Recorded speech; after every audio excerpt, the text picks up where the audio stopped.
Eh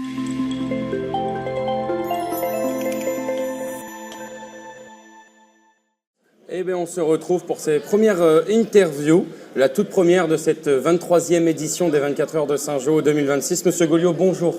Bonjour. Eh bien, écoutez, Monsieur Goliot, je vais d'abord vous laisser vous présenter votre parcours professionnel et votre parcours en tant qu'élu, si vous le désirez. Très bien. Écoutez, moi, j'ai un BTS électrotechnique que j'ai fait à Saint-Jean et donc je suis également diplômé d'une école d'ingénieur qui s'appelle l'ICIV à Valenciennes, D'accord. qui est une école à vocation industrielle par alternance. Et mon activité professionnelle, avant de devenir député, c'est l'inspection technique. Donc, voilà, je contrôlais en fait des ascenseurs, des appareils de levage, des installations électriques, tout ce qui est en lien en fait avec les collectivités, les industries et les entreprises de manière générale. Donc, je faisais de l'inspection technique. D'accord. Et aujourd'hui, un tout autre engagement, du coup Disons que j'ai toujours fait de la politique pendant mon temps libre, tout en ayant cette carrière professionnelle dans le domaine technique. Et tout récemment, par cette victoire aux législatives en 2024, j'ai pu donc accéder à cette fonction de député, ce qui pouvait me permettre de me mettre en disponibilité de mon employeur. D'accord. Donc actuellement, je suis toujours en fait dans mon entreprise qui s'appelle Caliconsult, mais je suis en disponibilité de... Oui, comme tout élu, vous avez justement ce temps un peu qui vous permet de représenter la population. Que ressentez-vous aujourd'hui lorsque vous voyez ces jeunes qui travaillent durant toute une année entière pour objectif final 24 heures de course? C'est un plaisir, c'est surtout de l'émotion pour moi en tant qu'ancien élève de Saint-Jean. J'ai quand même passé 5 ans et j'y suis sorti donc en 2005 et il y avait déjà donc les 24 heures de Saint-Jean, puisqu'ici on est à la 23e édition, donc ça fait chaud au cœur.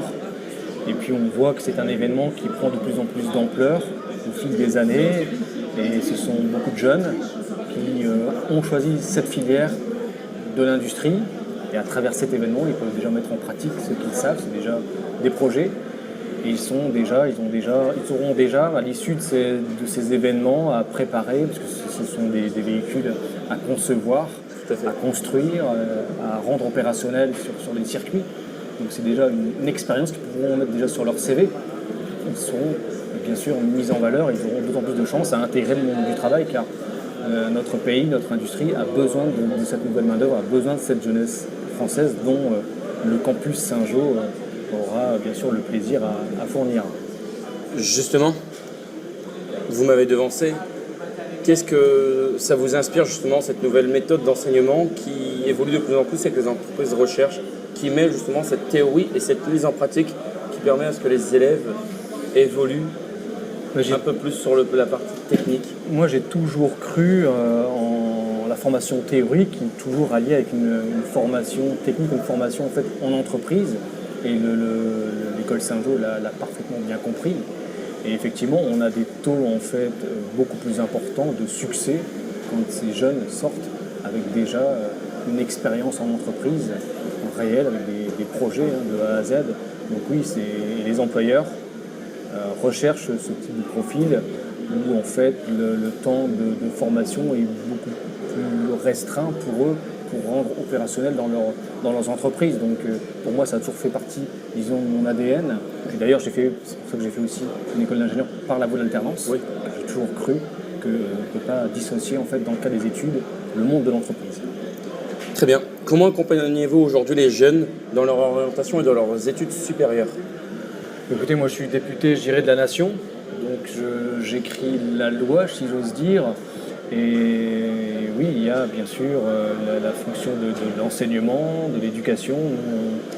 On essaye bien sûr de leur donner tous les moyens, de mettre en valeur notre système d'éducation, sur l'éducation nationale ou l'enseignement supérieur.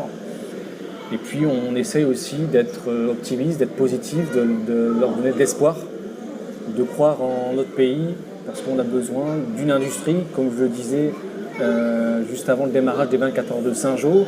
Un pays sans industrie, c'est un pays qui est en voie de paupérisation.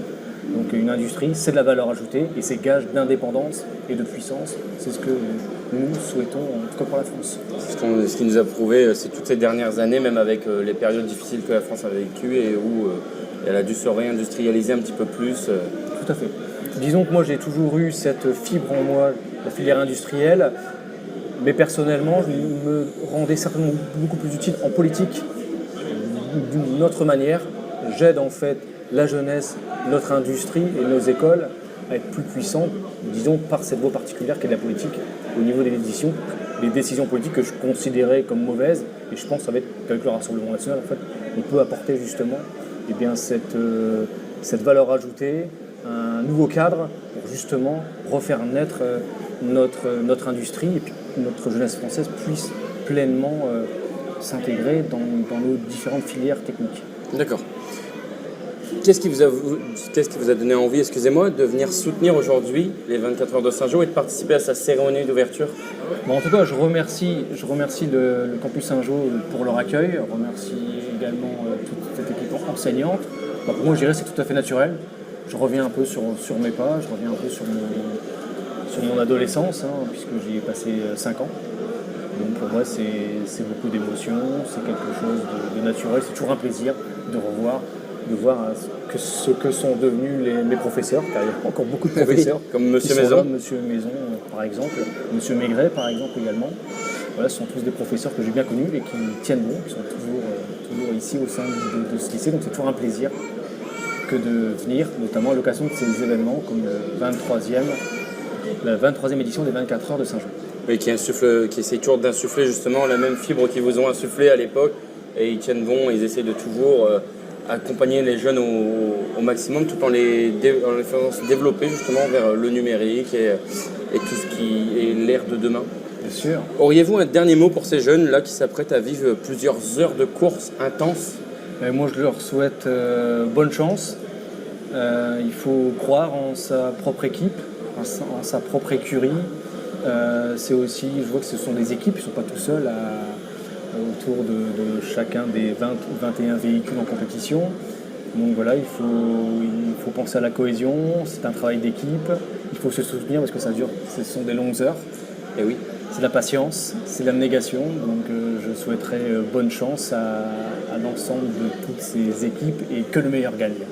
Monsieur Gouliot, je vous remercie. Merci d'avoir accepté cette invitation pour cette première interview des 24 heures de Saint-Jean. Et on verra le résultat demain. Très bien. Merci beaucoup. À vous. Bonne continuation.